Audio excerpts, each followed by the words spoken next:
Magahi recording studio Samastipur Sheikhpura.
साजल हौ पंडाल माई के लागल हाथों में लागे घरवा से निकलो ही करल पूजा अकेला रे।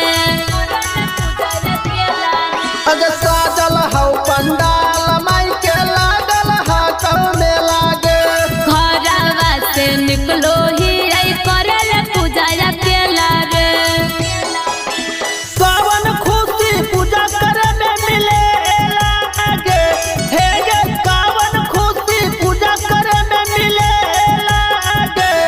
छौड़ा चुप चुप चुप प्रसादी ले ले रे।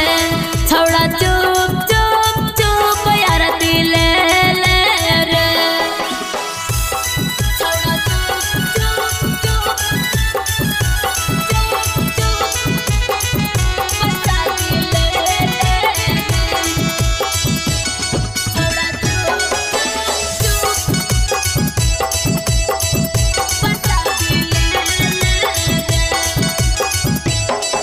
अजकावो ना देखलियो हम माई के कहियो धाम गे चले ना हमरा साथे तू बन जता बिगड़ल काम रे।